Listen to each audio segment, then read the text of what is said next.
Zohran Mamdani has done it to Trump again, delivering a 4th of July address to the nation just hours before Trump was set to give his garbage speech at Mount Rushmore.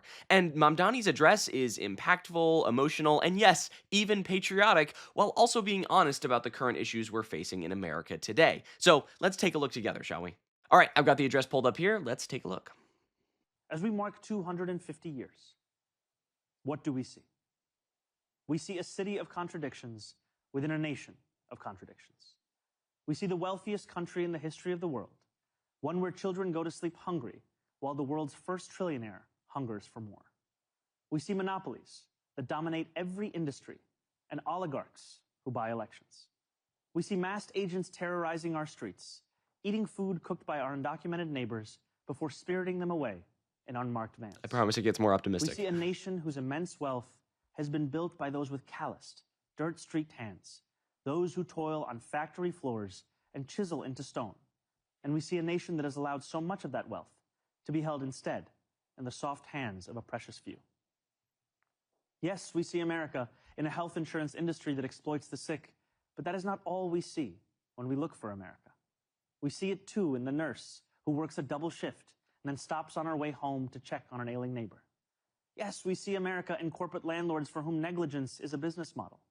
We see it too in the father who tucks his children into bed beneath a ceiling stained with leaks, who wakes before dawn to go to work and still believes his country can do better by his family. Yes, we see America when we spend our tax dollars on bombs and bailouts, when we sell our elections to the highest bidder. Yet we see it just as clearly in every American who still believes this country belongs to we, the people. We see America. Oh, he's so good. I just wanted to stop it there for just a second. He's so good, right? Obviously, the beginning of the speech, we're looking at clips here, right? We're not the whole thing is 50 minutes long. Highly recommend you go watch the whole thing. But we're looking at the highlights, and this moment right here is just so impactful because yes, he's talking about the negative side of America and the issues we face, but also at the same moment, people, right? The people being the ones that just like work through it, and that is the beauty of America. It's so good. Okay, let's continue. America each time neighbors link arms with neighbors, without asking how long they have lived here or what papers they have, as ICE invades our neighborhoods. We see America each time those young and old stand in the beating rain or the stifling heat to cast their ballots. We see America each time working people demand more, not just for themselves, but for their fellow Americans. Ugh, Zoran, it's too good. Yeah, talking here about the working people of America, and that's what's making it great. And we hear time and time again, I'm sure we'll hear it from Trump, that America is great because of our great military and the morals we hold dear by deporting a bunch of Mexican folk and brown folk back to the countries they came from. That's what America is great for. And yet we have someone here, the de facto leader of the Democratic Party, one of the most popular politicians in the nation, actually giving this beautiful, succinct, expressive address. But we're not done. Don't you worry. We've got more Zoran to watch. So here we have a little bit more from the speech. Let's take a look. There is a term so often used to describe our nation and those who have shaped it: American exceptionalism. American exceptionalism, the conventional wisdom tells us, makes our freedom a little more free, is how we dug the Erie Canal and irrigated the West, is why children in faraway lands grow up dreaming of one day moving here. And yet the irony is that the story of America has so often been written by those who were told by others with power and influence and wealth that they were anything but exceptional. For generation after generation, we have been told that when the world has sent its people to our shores, it has not sent its best. It sent Puritans and Sikhs and Quakers and Muslims and Jewish people who were banished for praying the wrong way, worshiping the wrong gods, angering the wrong people. It sent peasants and serfs from slums and shtetls who were treated as less because they hardly owned clothes, let alone land. It sent immigrants from whom power was something someone else had. We are told that America is exceptional because we are richer, stronger, more powerful than everyone else. The truth, my friends, is that America is exceptional because here, nothing is fixed into place. The frontier may be closed, we may have walked on the moon, but the work of fulfilling the values first enshrined in the Declaration of Independence, that work endures, and it belongs to us all. It belongs too to our newest Americans, those standing here with me today, all of whom were recently naturalized. Nearly a decade ago, I too felt what you feel, the joy of no longer being just a New Yorker, but an American too. You each hold a special power, the power to determine what America means. Yeah. Oh man. Okay. So there's so much to unpack there, but first things first, I think just immediately off the rip, this is like this is like kitty litter for MAGA to get pissed off about because it's everything that they hate, right? It's everything that they hate. Being honest, right? They hate honesty.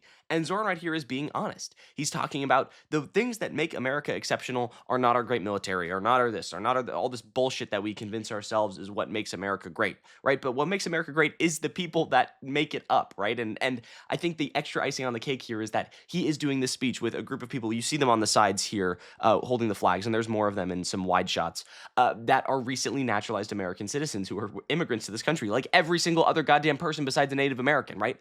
Everyone here is an immigrant, and MAGA just hates to talk about it. They hate to understand that that is what happened, and most of them probably weren't legal. They just showed up, got a stamp on a piece of paper, and were free, off to the races, right? But we live in a different world now, and they've made it so much harder.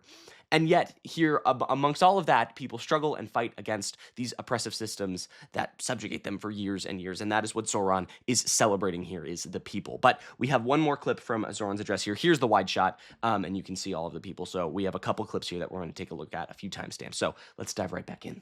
For their fellow Americans. There are some who respond to those who ask for more from America with a simple refrain. Love it or leave it, they say. But patriotism has never been about pretending our nation is without flaws.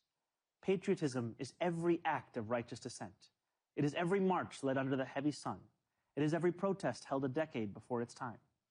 It is precisely because we love this nation that we will not leave it. Yes! That is like the quintessential response to all this bullshit, like, oh, if you don't like America, well, then you can leave. It's like, no, fuck you, actually, okay? There's problems here, and the reason that we want to fix them is because we love the nation, because we love the ideals that America espouses, because we love the founding documents, because we love what America could be, and we strive for that every single day. That is because we love the nation, not because we hate it, right? There's this often connotation that's put on the left and a lot of progressives and people. It's like, oh, you hate America. No, we don't hate America. We hate the structures that are oppressing people inside what could be the greatest nation that has ever existed. And probably, like, it's frustrating, but it's also beautiful to see this coming from a extremely powerful, influential politician. So now we're going to take a look at the end of the address here and just some peak Zoran. So let's take a look. Ours is a nation working each day towards the perfection in which it was conceived. A nation striving each day to better itself. Therein lies the work of America, the striving, the bettering, the reaching towards perfection. What a privilege each of us has to live in a nation that every one of its inhabitants can shape. What a responsibility each of us possesses to prove ourselves worthy of all those who came before. What power each of us holds to bring America ever closer to the greatness so many have seen when they looked upon these shores. The greatness that for 250 years has been America. Thank you. God bless America. God bless New York City. And happy 4th of July. Oh, it's so good. Literally, like, I'm sure you can see it put a smile on my face, right? I think it's so beautiful the way he expresses it, the way he talks. He's such a good speaker. So we got this beautiful address from Zoran here talking about how everybody can be an American and everyone can influence the nation. And what was Trump doing at this very moment? Oh, yeah, he was reading a children's book about Bill Clinton. I guess. And then you have President Bill Clinton ran on a special jogging track. He had a little track built for him at the White House. That's nice. I didn't even know that until recently. But he had a track built at the White House. I don't think I'll ever do that. I don't see myself doing that. I don't know. But he's actually was a nice guy. I like Bill Clinton a lot. Okay. Weird. Interesting. Interesting that the Democratic president you like is Bill Clinton. Interesting. Not gonna pursue that any further beyond just, the implication. Great. That's awesome. Good for you, Donald Trump. And of course, because they had to, Fox News completely shit the bed when they saw this address, right? With, absolutely getting furious about it and then immediately going like, but the flyover. So let's take a look here at Fox News just completely melting down over Zohran Mamdani's objectively beautiful address. Here we go. Impetus is for dividing us for Zohran Mamdani. I would imagine the list is long. It's about power. It's about money. It's about a whole host of things. What it also is about is if he had better ideas, he'd be giving them. He's giving us ideas that have been proven that they don't work. Socialism easing into communism. And this is one heck of a flyover of the National Mall. And if it's on time, because I have a whole list here, and from where we sit, it's hard to tell what's what. But There is a huge formation over the mall right now. U.S. Air Force. Zohran Mamdani, he's a socialist communist. Have you seen the flyover? Have you seen the flyover, folks? We've got to talk about the flyover. It's what the fuck kind of transition was that? Zohran Mamdani, his ideas don't work. He's a radical communist. The flyover over the National Mall is beautiful today. Oh my God, these guys are such a joke. Wow, oh man, it's too good to be true. But I think that's all the time I have for today. Thank you so much for sticking around to the end. If you like what you saw, be sure to leave a like down below, comment, and subscribe to the channel. It's a great way to show your support, and happy 4th of July.